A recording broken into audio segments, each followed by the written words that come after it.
Hello everyone. Today we are going to discuss about oncogenes.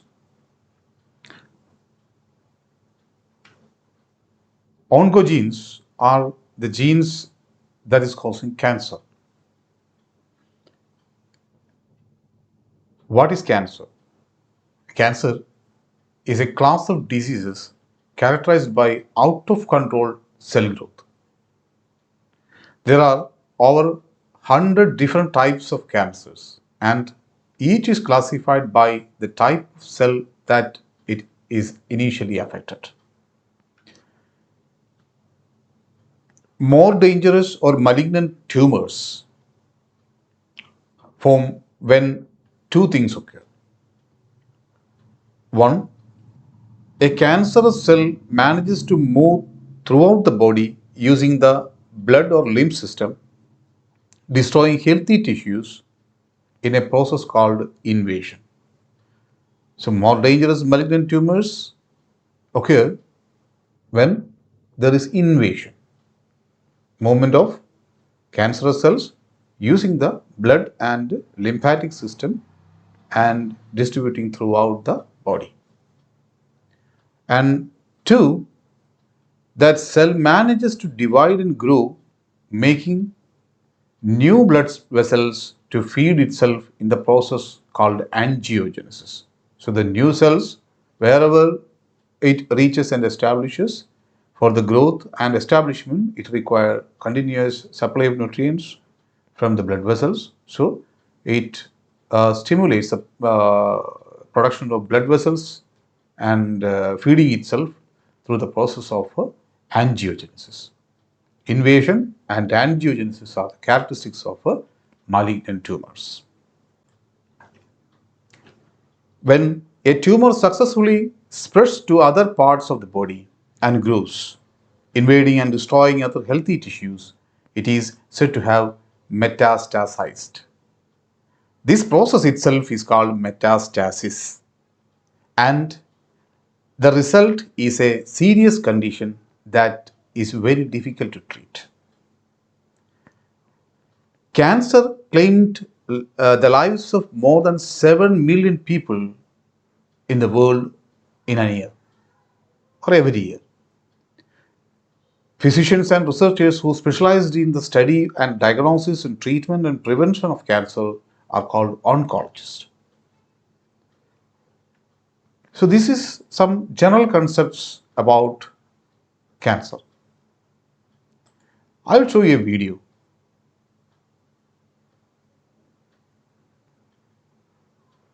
Cancer is a group of over 100 diseases characterized by abnormal, uncontrolled cell growth. In a healthy body, cells grow, die, and are replaced in a very controlled way. Damage or change in the genetic material of cells by environmental or internal factors sometimes results in cells that do not die and continue to multiply until a mass of cancer cells or a tumor develops. Most cancer-related deaths are due to metastasis, malignant cells that penetrate into the circulatory system and establish colonies in other parts of the body. Great advancements have been made, but cancer is still the leading cause of death for people under the age of 85. Okay. So normal cells in the body follow an orderly path of growth and division and death. But cancer is ultimately the result of the cells that uncontrollably grow and do not die.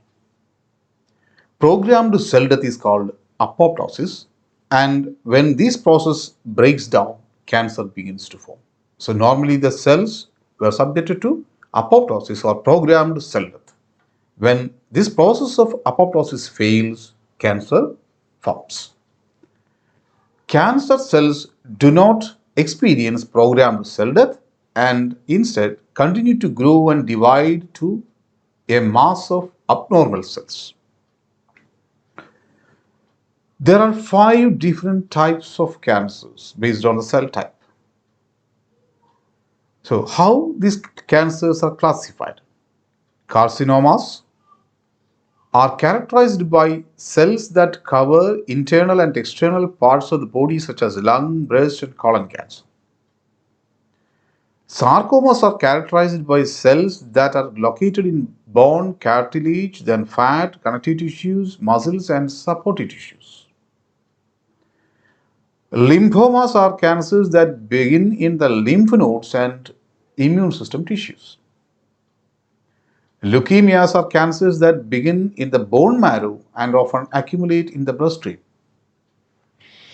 Adenomas are cancers that arise in the thyroid and pituitary glands and adrenal glands and other glandular tissues.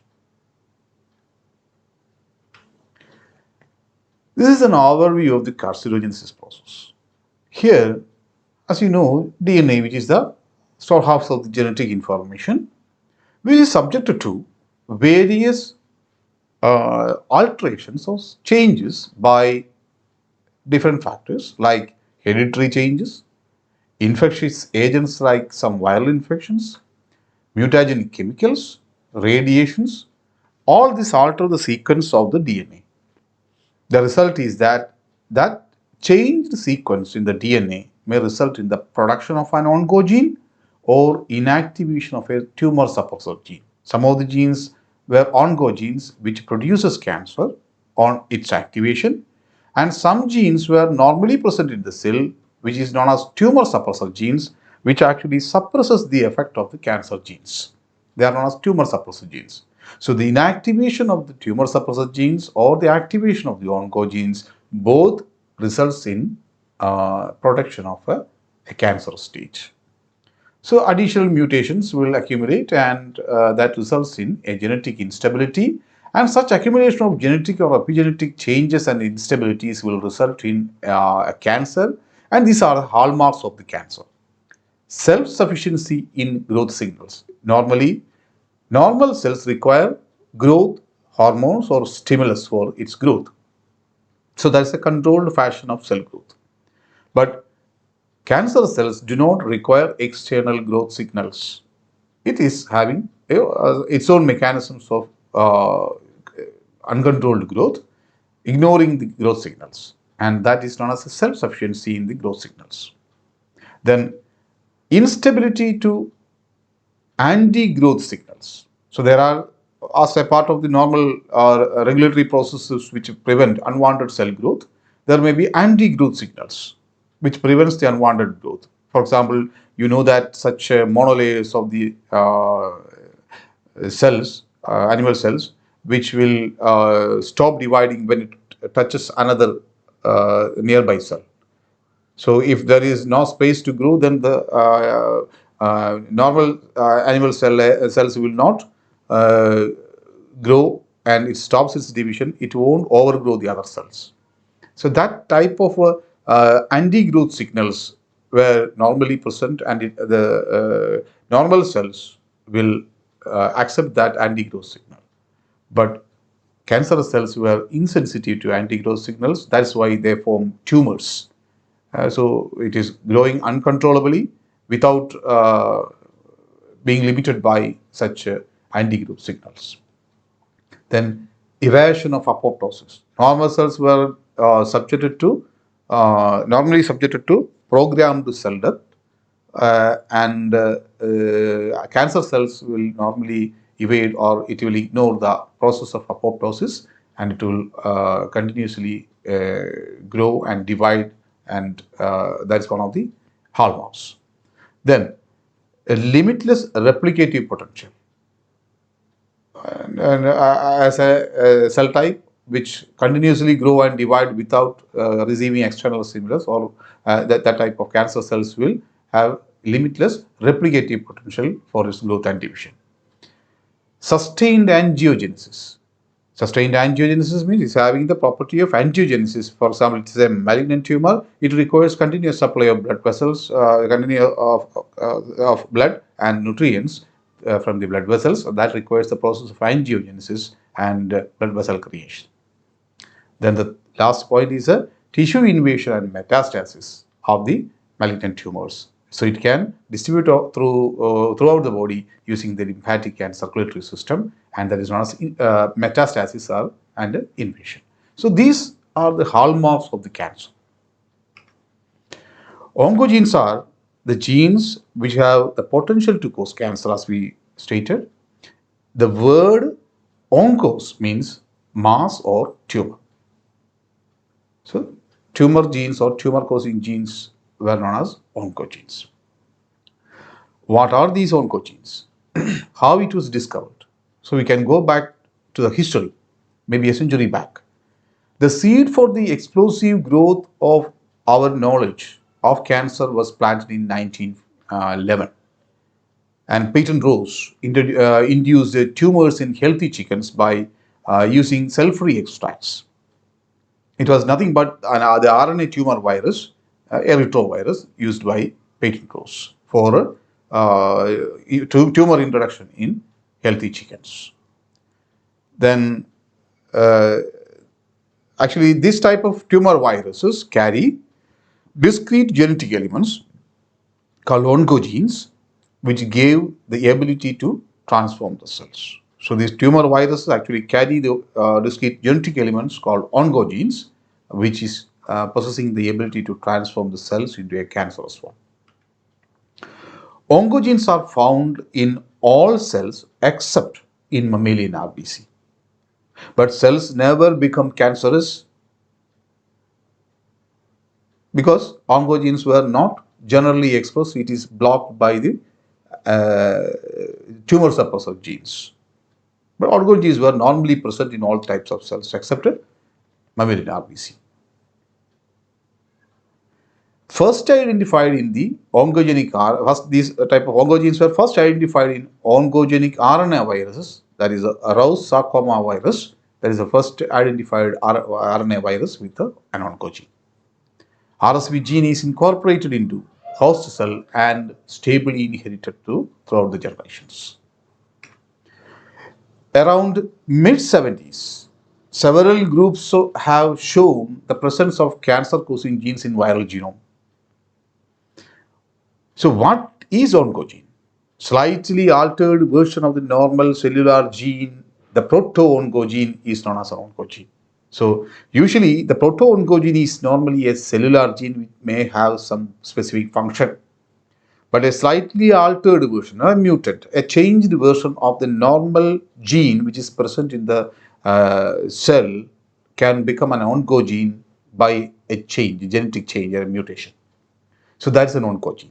So usually there is a proto-oncogene present in the system, in the cell, which is having a normal function, normal cellular function. So such proto-oncogenes were subjected to a genetic change and mutation, and that will result in the production of an oncogene.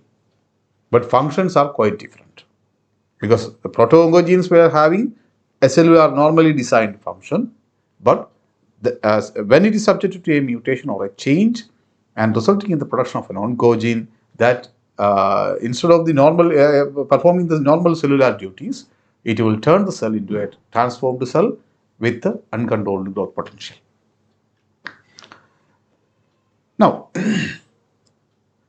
we have to familiarize with the three terms: cellular oncogenes or C-onc genes, viral oncogenes or V-onc genes, and proto-oncogenes. You have to understand these three genes. Oncogenes can transform normal cell into a cancerous cell, as we stated earlier.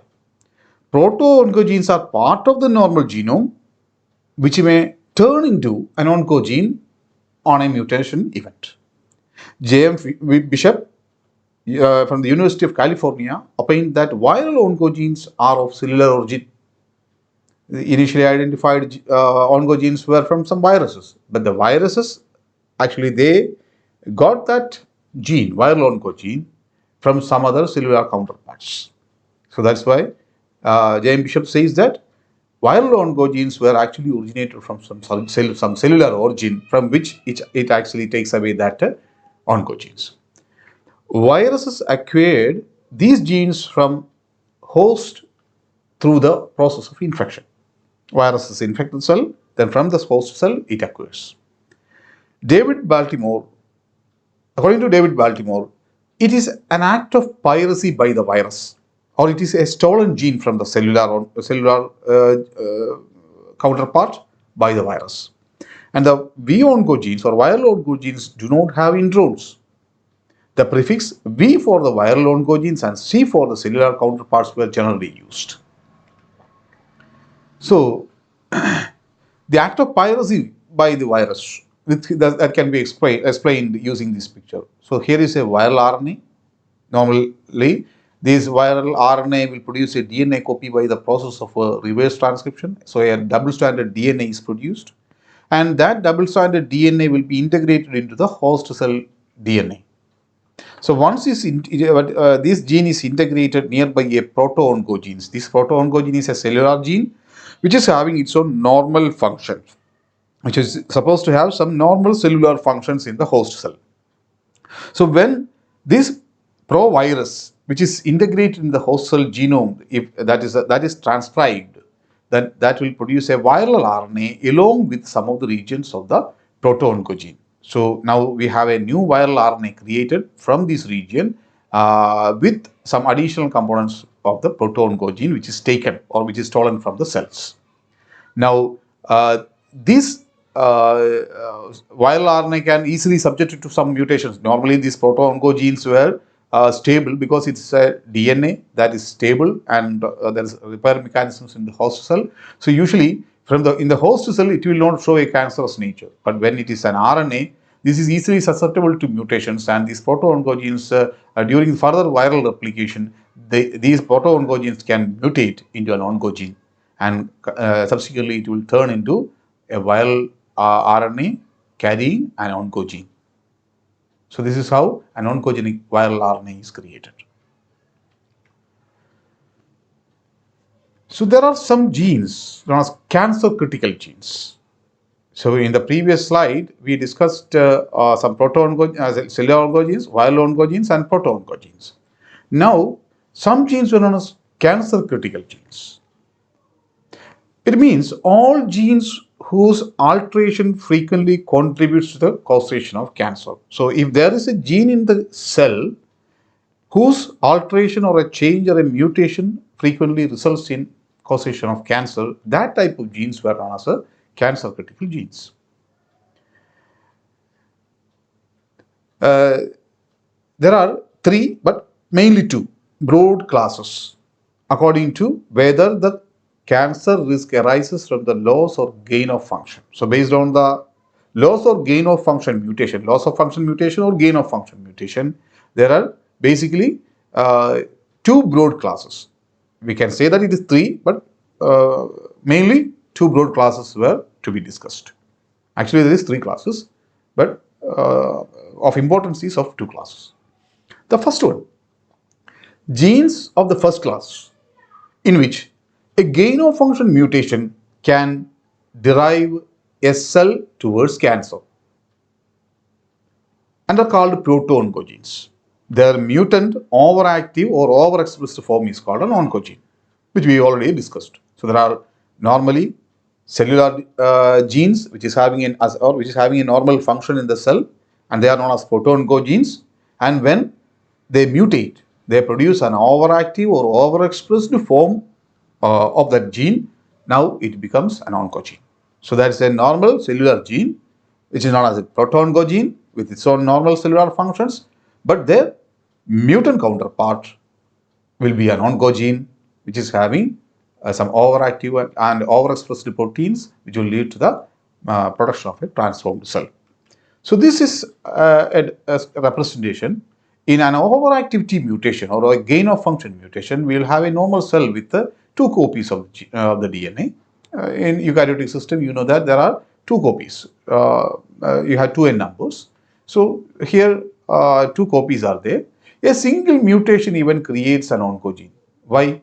Activation and is an activating mutation of an oncogene, because here we have a proto-oncogene.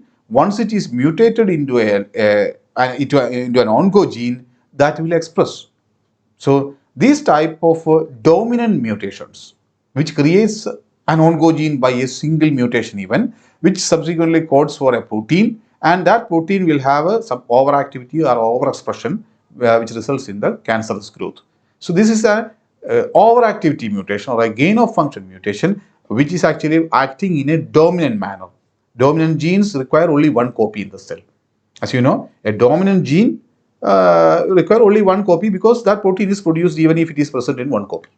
So oncogenes act in a dominant manner because the gain of function mutation in a single copy of this type of cancer critical genes or a proto-oncogene will result in the production of the concerned protein, and that will lead to cancer.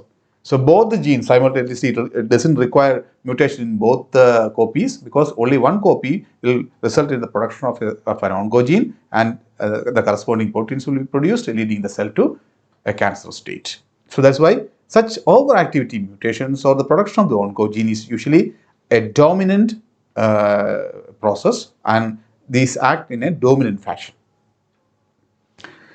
The second class is in which the loss of function mutation can contribute to cancer, and these type are known as tumor suppressor genes. The first one, that is a proto-oncogenes or oncogenes, which is acting in a dominant manner. Only one mutation or one copy of mutant is required for production of an oncogene. Whereas in the second class, we have a loss of function mutation, and that can contribute to cancer. How? We have a normal cell, and this normal cell is having a tumor suppressor gene. Tumor suppressor genes where actually it is suppressing the normal tumor genes or oncogenes, which is the activity of the normal oncogenes which is present in the cell. Or overactivity or uncontrolled growth, the cell is prevented by such tumor suppressor genes normally.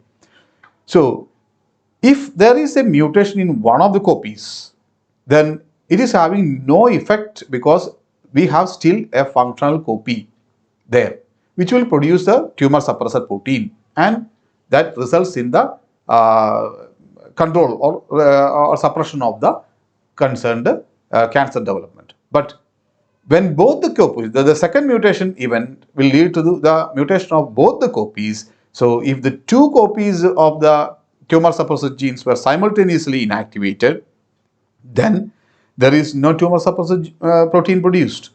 That results in the two inactivating mutations functionally eliminate the tumor suppressor gene, promoting cell transformation and subsequent cancer development. And mutations in the tumor suppressor genes, on the other hand, generally act in a recessive manner. Both the genes need to be mutated. So the previous one, that the oncogenes were actually acting in a dominant manner, a single mutation will cause cancer.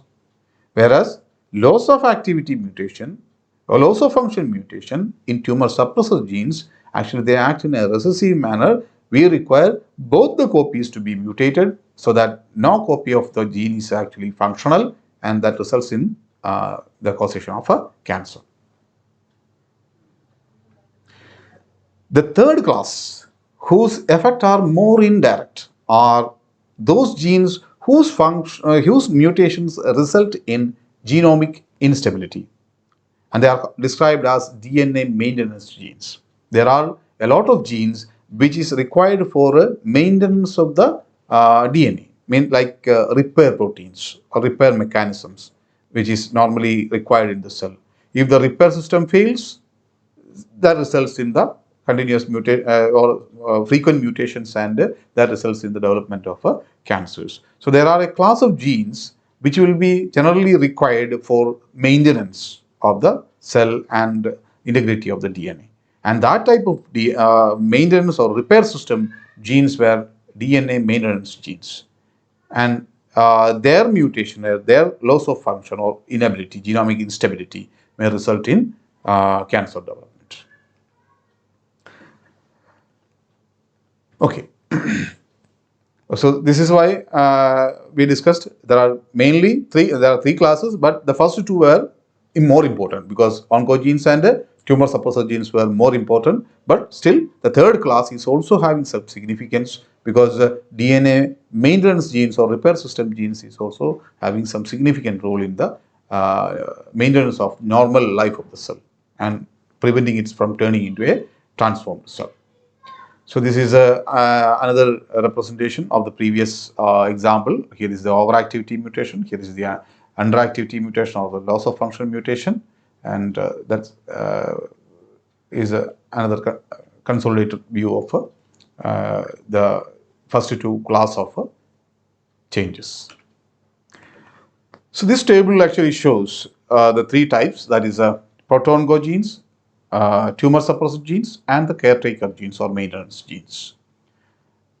The function of the normal proto-oncogenes promote cell survival and proliferation, so it is having some normal activity, normal role in the cell. And example of such gene products are anti-apoptotic proteins, components of the signaling and signal transduction pathways that result in proliferation, transcription factors. So these are examples of proto-oncogenes.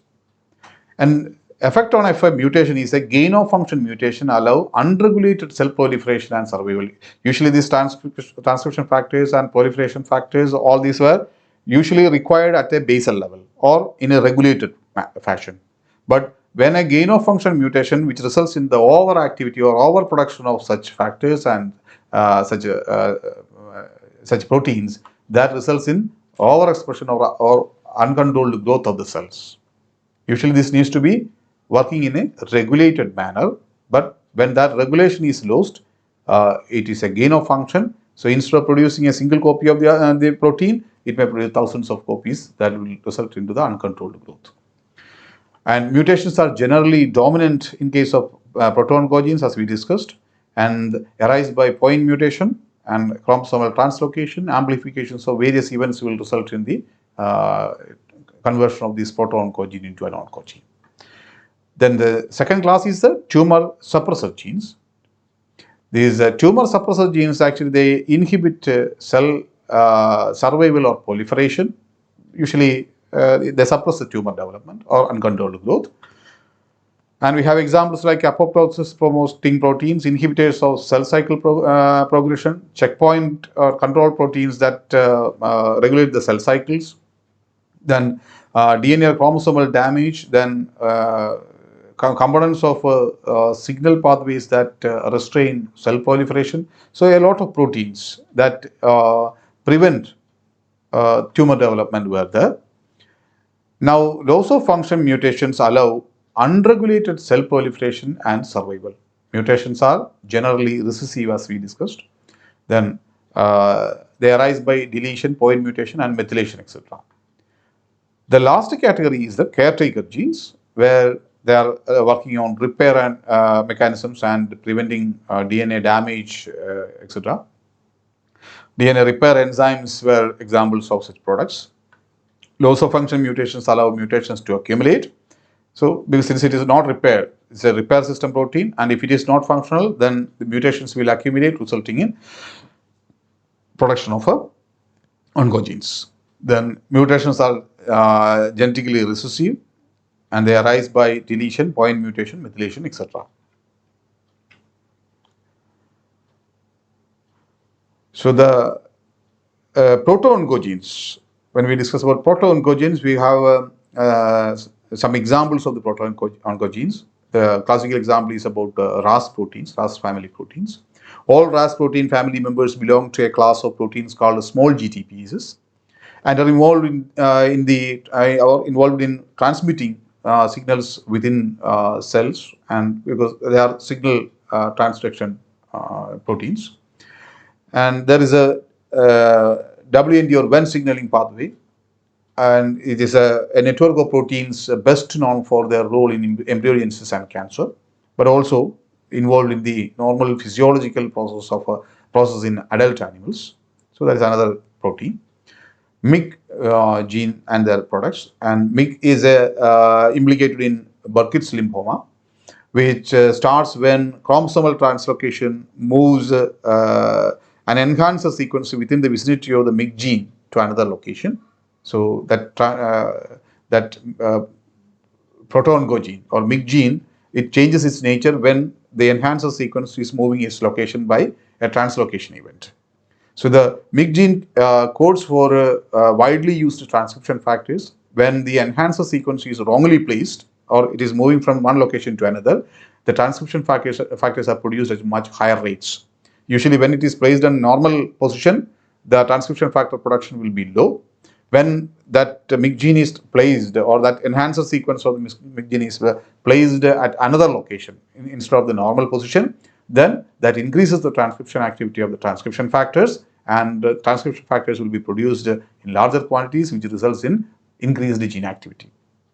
Then ERK, or extracellular signal regulated kinases, ERKs, or classical MAP kinases are widely expressed proteins or protein kinases, and the protein kinase intracellular signaling molecules that are involved in functions including the regulation of meiosis, mitosis, and post-mitotic functions in differentiated cells. So we have at least 4 different examples were given: RAS, Wnt, and MYC, and ERK. So these are different class of proto-oncogenes with its own functions. So this picture shows the RAS family of the proteins. This RAS family of the proteins usually the GDP bound RAS is activated by guanine nucleotide exchange factor. So this is the GEF, guanine nucleotide exchange factor. When it is bound with the GDP bound RAS, it induces the release of GDP and thereby permits GTP to bind. So the GTP loading induces a marked conformational change in the RAS that allows it to bind to effectors via a RAS binding domain, RBD. So these effector molecules will be affected or interacting. This RAS molecule will interact with this effector or target proteins if it is bound with the GTP. So GTP activated RAS will interact with a set of effector molecules, resulting in some changes. And on the on-site of the RAS is limited by its slow intrinsic GTPase activity. So this RAS is having a slow GTPase activity. So once it is bound with the GTP, it is activated, it is performing its task, or the gene is active now. But the intrinsic GTPase activity of the RAS will cleave that GTP, and normally that activated state or GTP bound state will be released by the GTPase activity of the RAS protein, but it is only at a slower rate. And GTPase activity, which is accelerated up to 10 raised to 5-fold by binding of GTPase activating protein. So here there are a set of proteins which is known as GTPase activating proteins. GTPase activating proteins, when these set of proteins bind to the RAS bound with the GTP, the GTP will be hydrolyzed from the RAS molecule about 10 raised to 5 times faster. And that results in turning this RAS into an inactive state. So the GTP bound state is an inactive state, GDP bound state is an inactive state. GEFs will activate the RAS, coding for all the required proteins by interacting with the effector molecules. But when these GTPase activating proteins were present, that will immediately or about 10 raised to 5 times faster, that GTP will be hydrolyzed and RAS protein will be inactivated, and the gene transcription will be blocked while it is in the presence of GAP proteins. So this is how normally these RAS proteins works.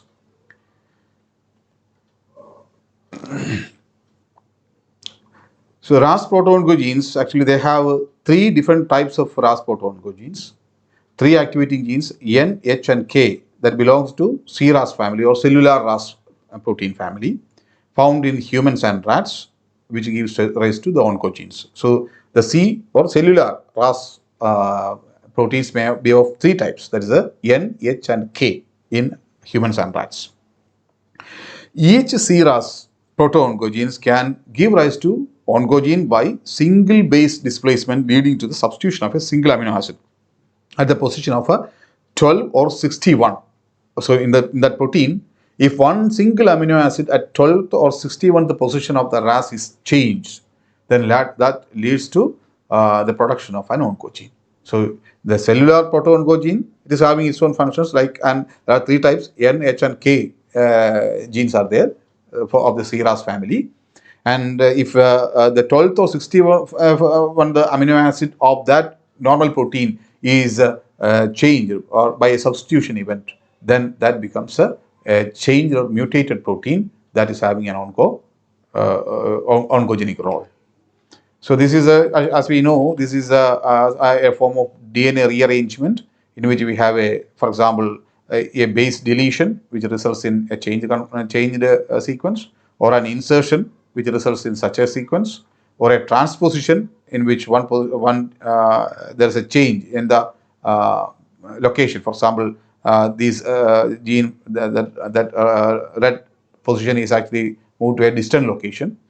Maybe it's an enhancer element placed remotely at a distant location, or there is an inversion event which entirely flips that sequence.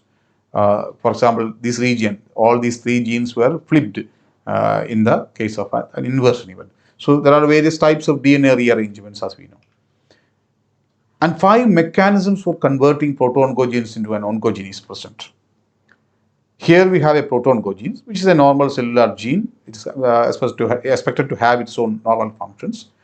The first one is a point mutation. A point mutation will result in an abnormal hyperactive protein. So the protein is actually changed. Maybe a single amino acid, a point mutation which results in the change of a single amino acid, replacement of a single amino acid. But that amino acid change will render this protein abnormal because of its hyperactivity. Instead of its normal activity, it may be more active because of its single base mutation or single amino acid mutation. And another case may be a gene amplification. These proto-oncogenes may be amplified, and multiple copies of the same gene may be presented in the same chromosome, which results in the production of excess normal protein. The protein is having normal function, normal metabolism rate, but since it is produced 3 times, we have excess protein in the system. Here, the quantity of the protein is same, but quality is different. Quality is improved. Here, quantity is tripled, but the quality is same. It is the same normal protein. And we have a chromosomal translocation event, for example. And here, the translocated chromosome is here, and this is the normal protein. And normally when it is placed in such a position, there will be a normal expression of the protein. But when a translocation event results in these gene to be placed very close in the close vicinity of the translocated chromosome, for example, like this one, it will produce an abnormal hyperactive protein. And the next one is a local DNA rearrangement, in which we have an insertion event or a deletion event that may result in abnormal or hyperactive proteins, because there is a change in sequence and change in structure, or inversion of the or transposition event that may also result in abnormal or hyperactive proteins. Insertional mutagenesis is another one. For example, a viral DNA that may be incorporated, and excess of normal protein will be created from that proto-oncogene. So we have different mechanisms of different mechanisms of conversion of a proto-oncogene into an oncogene. So well-known 5 mechanisms were discussed in this slide. This is another illustration, proto-oncogene activation and the generation of the oncogene. Here, this is a proto-oncogene. A deletion or a point mutation in coding sequence may result in hyperactive protein in the normal amounts. This is another gene amplification event. Previously, in the previous slide also it is shown. Gene amplification event in which we have normal protein in overexpressed quantities.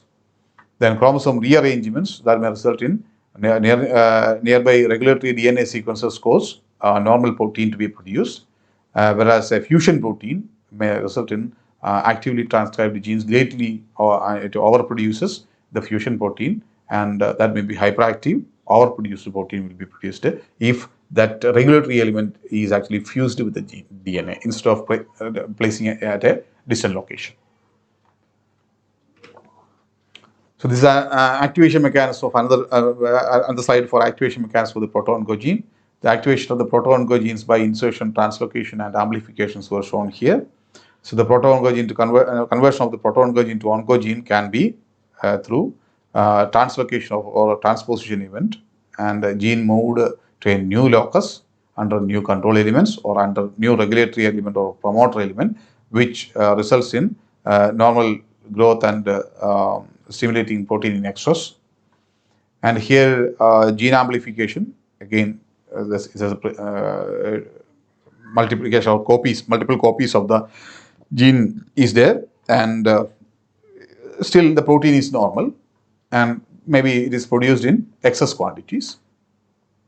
So here is a point mutation of the oncogene.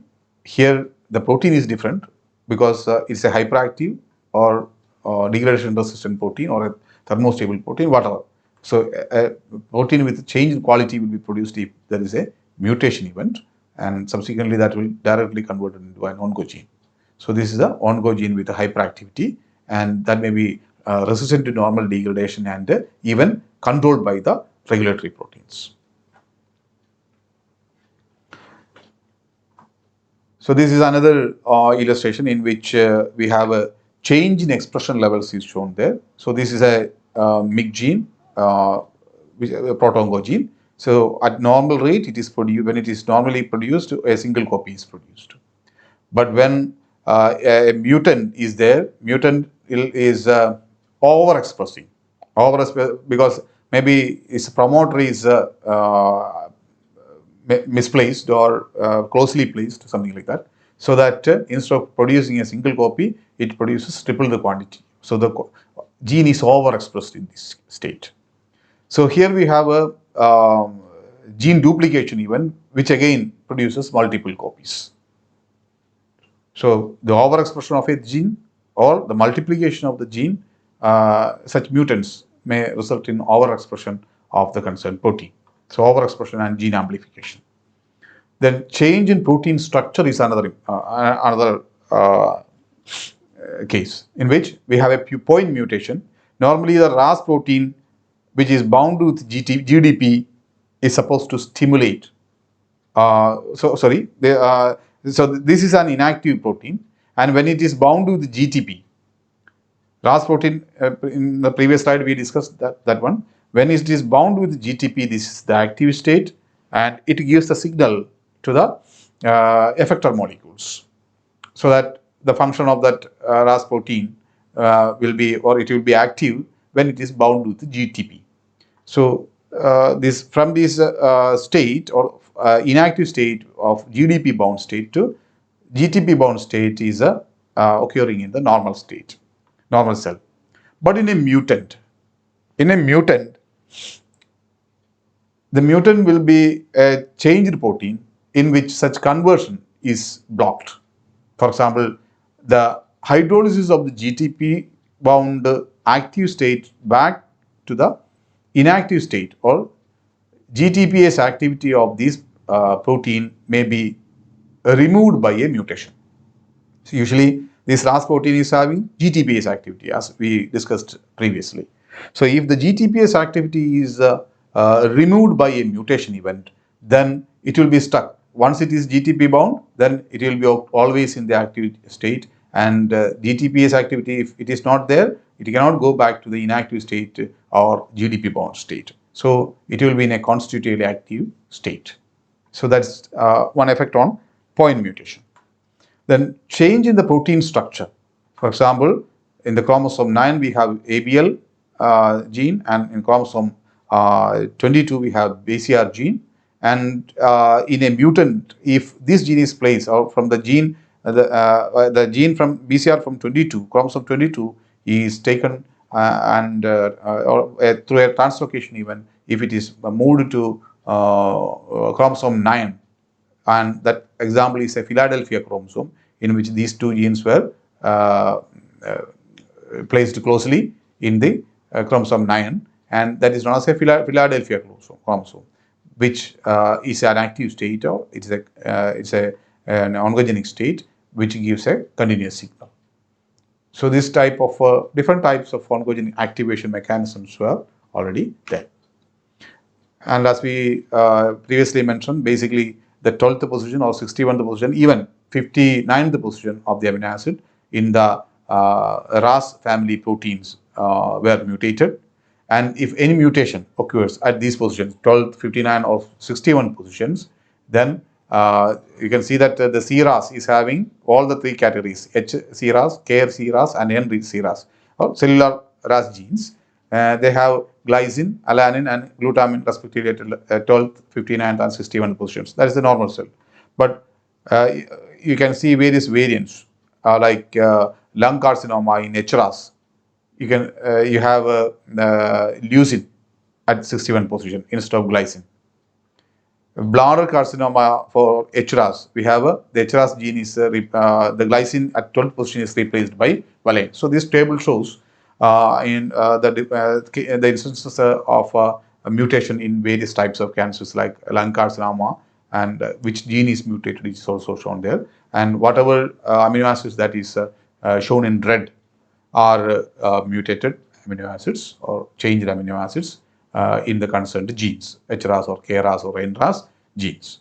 That results in the